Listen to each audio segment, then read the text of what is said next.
Good afternoon and welcome to the Archbishop Fulton J. Sheen Center for Thought and Culture online. I'm David DiCerto, Interim Executive Director. The Sheen Center is an initiative of the Archdiocese of New York to engage, elevate, and evangelize culture through the arts and thoughtful discourse. And this is part of our ongoing free public content that we're offering online while we can't gather together in person down at the Sheen Center. If you haven't done so already, please like us on Facebook, subscribe to our Sheen Talks YouTube channel, and go ahead and click that bell icon for future notifications. The topic of today's conversation is a new film, Fatima, currently and exclusively in AMC theaters, which tells the powerful and uplifting story inspired by miraculous and extraordinary true accounts of three children whose shared Marian visions heralded a miracle and have inspired millions of faithful worldwide. Let's take a look at the trailer. Who are you? I come from heaven. Why would the Mother of God choose you? What's so special about you?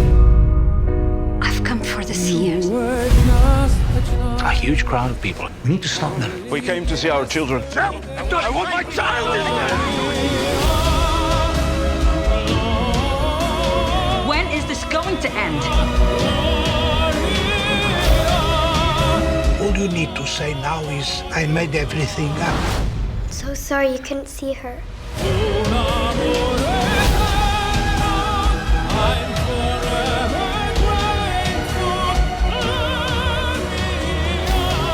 Experience the miracle on the big screen, exclusively at AMC Theaters.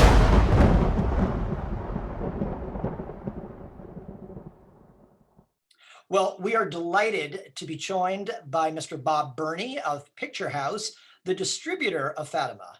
And before we bring Bob out, let me tell you a little bit about him. As Picturehouse CEO, Bob Berney is a leading figure in the world of global film distribution, who has been instrumental in the acquisition, marketing, and distribution of some of the most acclaimed and successful independent films of the last 2 decades, including Memento, My Big Fat Greek Wedding, and The Passion of the Christ. The movies he has helped shepherd to the screen since 2000 have amassed more than $1 billion in domestic box office, won multiple Academy Awards, and made an enduring impact on the cultural landscape. In 2015, Bob Berney became the head of marketing and distribution for Amazon Studios, where he oversaw the release of more than 50 films, including The Big Sick, Cold War, and The Salesman. I am delighted to welcome Mr. Bob Berney. Welcome, Bob. Bob, let me start off just by asking, how great is it to say that a film is currently in theaters? I mean, after the year we've had, just to get back to some of that normalcy and appreciate some of the things that most of us took for granted, just like going to the movies.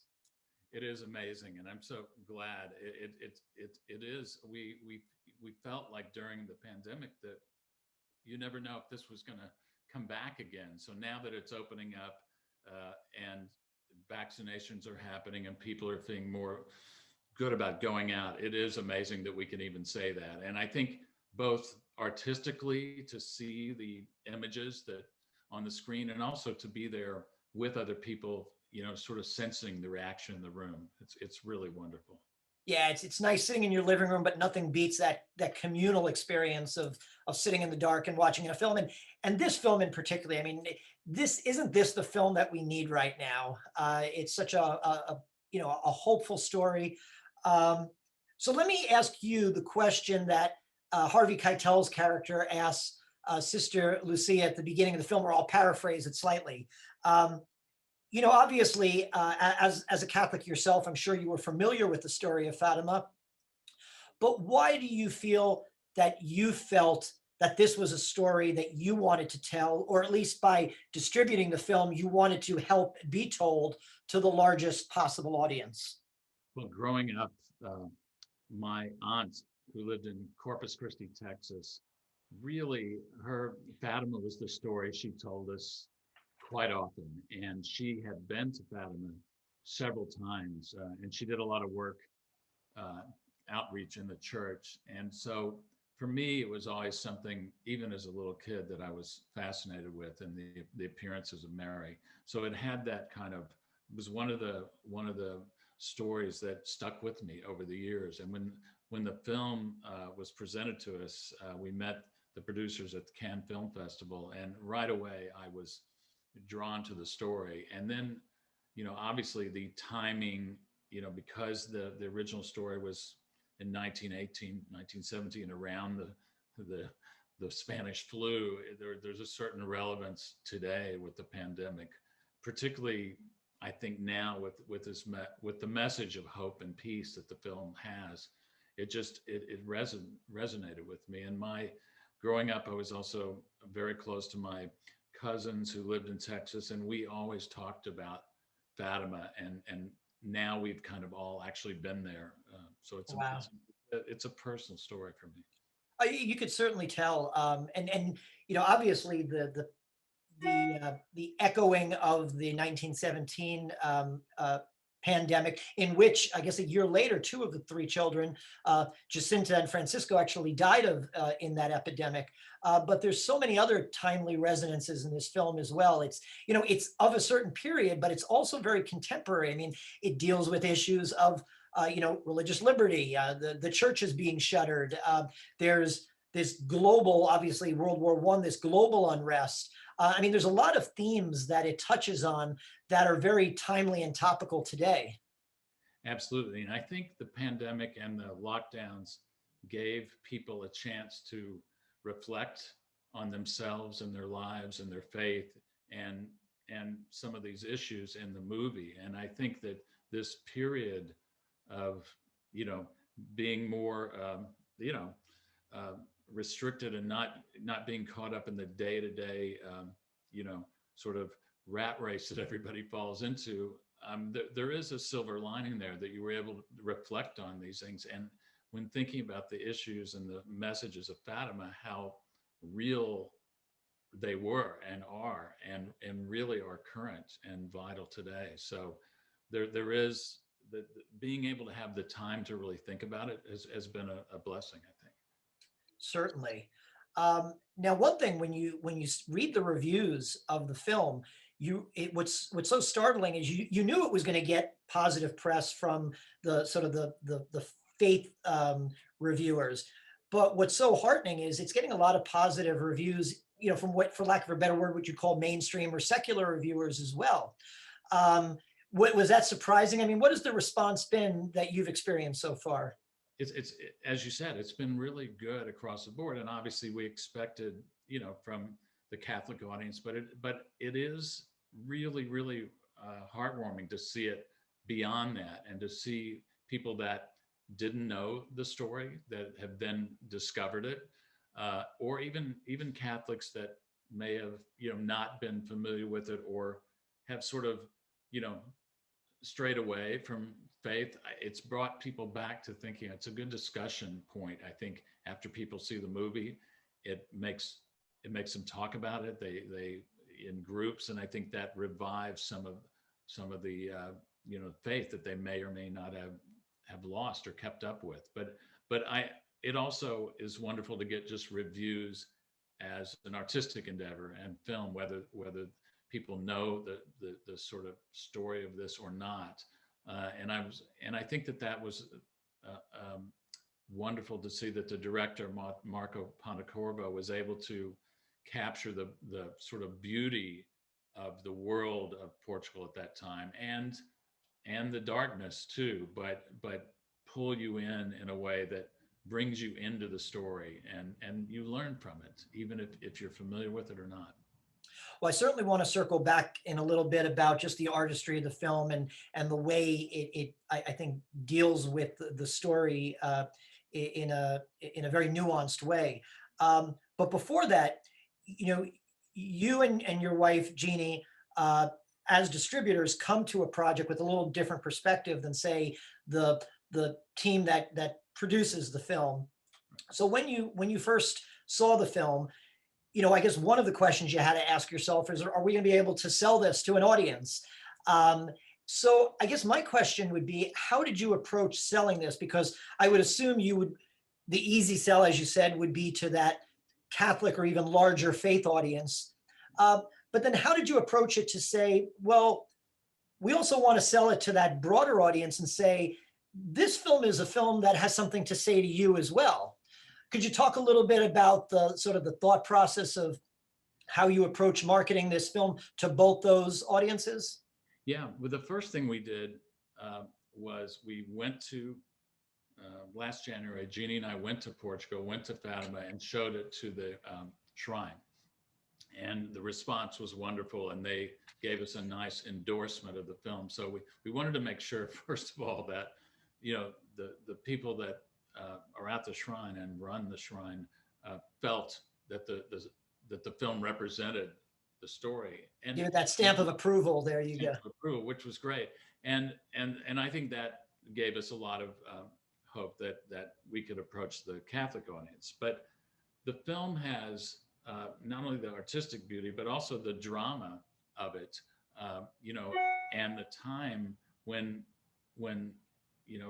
churches of all kinds were particularly then the Catholic Church, but the government was really closing down and clamping down. And I think people related to that story, and also the fact that when children speak the truth directly and then are ignored because they're young, I think that the dramatic story of that is transcends. Like, you don't have to really necessarily be a Catholic to understand the drama of that story. And we had some great participation from well-known actors like Harvey Keitel and Sonia Braga to help sort of frame the story and bring the audience in.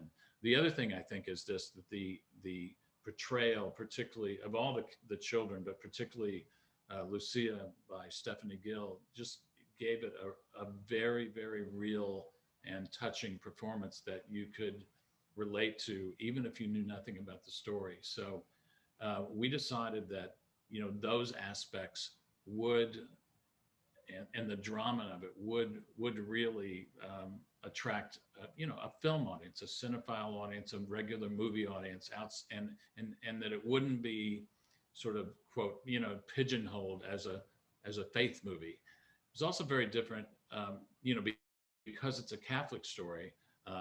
We even had to sort of make sure that it wasn't just put in this sort of category of faith movies, which are usually more, not Catholic evangelistic films. And, we wanted to show like this is a specifically Catholic story as well. So we had to work on that. And we did get crossover in the faith community in general that maybe wouldn't have for other movies. And I think it's because of this particular story. That's interesting. There really was a lot of fine tuning in the calibration of that. Has the response, obviously as speaking from a Catholic perspective, obviously our brothers and our sisters in other Christian denominations have a high degree of reverence for the Virgin Mary, but those traditions understand her differently. So what has the response been within those Christian viewing communities? Well, it's been, as you said, we had to, when you first start discussing with them, you have to get over the sort of differences and the way people look at Mary. But once they saw the movie, they were really won over. And I think it was interesting because there's a skepticism that comes with that from some of the other faiths. But I think the movie, in its subtle way, at least they respected it, and even though there might have been some theological differences, they respected it. So I think really, I was really happy that it worked that way. Sure. It reminded me, when a long time ago when we did the Passion of the Christ, it was kind of the same thing. Is that I really presented it to a broader audience as with Mel Gibson as more of a Braveheart, very strong version of the story. And you have to. There's always the cinematic and the artistic license to some degree, and but it was very, very interesting to see it crossed over like that. That's a perfect segue because, obviously having worked on the Passion of the Christ, that was a real game changer for at least modern, religious themed films. And it really set the bar very high, both as a faith experience, but just as a piece of art. So, unfortunately, it often is the case with faith-based films today. You have a lot of really well-intentioned, but it's often lacking in some regards, whether it's artistically or the script. What I think this film does so well, in addition to the cast, and you're right, Stephanie Gill is just so terrific to really carry that film on her relatively young shoulders. But what I think works so well is that in addition to the impressive production design value and the cast, you do something that a lot of other faith-based films don't do, which it just tells a good story. It doesn't try to preach a sermon. And it doesn't tie everything up neatly at the end. It allows that messiness of our fallen nature. And it also allows, I think, even something more important, it allows that space for mystery, that you don't give very easy answers to everything. There's just that sense of mystery. And like I said, that's not often the case in a lot of well-intentioned, faith-based films. Was that something that attracted you to this project? Absolutely. When we first saw the film, which we saw it, mostly completely finished, and it was the quality of the film and the artistic design and the fact that it is a movie, not a sermon. And you have to remember that. And I think, I learned that obviously on The Passion of the Christ. I think that there were a lot of follow-up films after that because I think producers looked at the box office and, but what I think everybody learned is it's the artistry that makes the stories rise above a lot of the others. And the artistry is enables you to get the message to people. So we're not forgetting the message, but it is a movie and it has to be entertaining and striking. And I think both, that was the case with Mel's movie. And I think Marco did the same thing. He approached it as a big movie that was meant to entertain and enlighten. And I think it really makes a difference. And there's a lot of well-meaning, films that maybe don't reach that level. And these films make other directors and storytellers inspired to do their best and to really create something special. Well, I think it certainly accomplishes that. Having lived with this film for a while now, obviously art often affects lives. Has this experience affected, impacted, influenced your life, your own, spiritual journey as well? Well, it has, and I think particularly during this time, as I was saying earlier, just the time during sort of a lockdown and the pandemic to reflect, also to suddenly not be able to go out and go to church. I mean, sort of reflect at that time when, it's not exactly the same, but when you suddenly can't actually go there and have to obviously there was, virtual ways to do it, but it did also give us the time, both Jeannie and I, to think about the story and our lives and our faith, and, the church. So it really has, I think, because of the quality of the film, but also the circumstances under which we were working on it, really let us focus on the film and the message of the film in our own lives. Yeah, watching the scene, I don't want to give anything away to anybody, but where the mayor sort of closes the doors of the church, I don't think I would have experienced that scene in quite the same way if we hadn't gone through the last 12 months. So it's life and art sort of affect each other in that regard. Watching the film reminded me a lot of, Henry King's 1943, The Song of Bernadette, which dealt with a different Marian apparition, in that case, Lourdes. I in what I've read about you, you are certainly a student of film history. Were there any faith-based films that sort of inspired you growing up or throughout your film making career?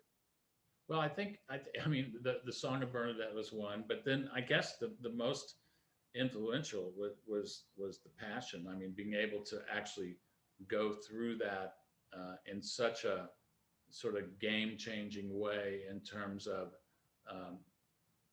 reaching that many people was amazing. But I think also, films that have even subtle messages underneath it have always been important to me, and I always try to open up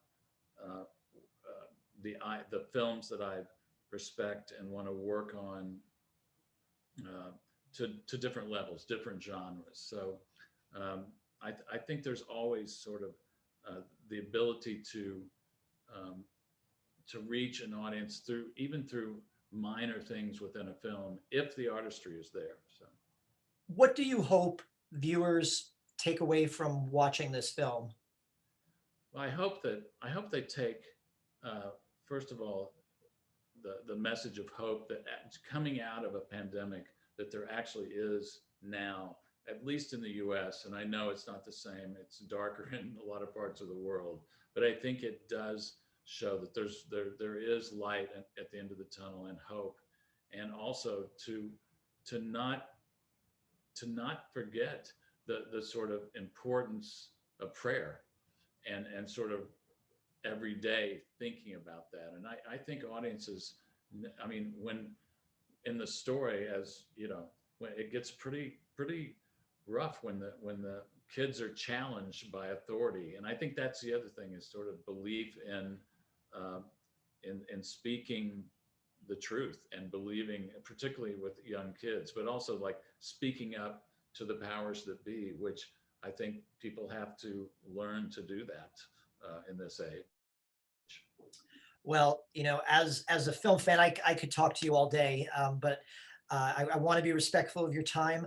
I was doing some research, and back in 1954, Archbishop Sheen, who is our namesake here at the Sheen Center, actually dedicated one of the episodes of his very popular TV show to the story of Fatima, and he actually showed scenes from a previous film adaptation from back in 1952, a Warner Brothers film called The Miracle of Fatima.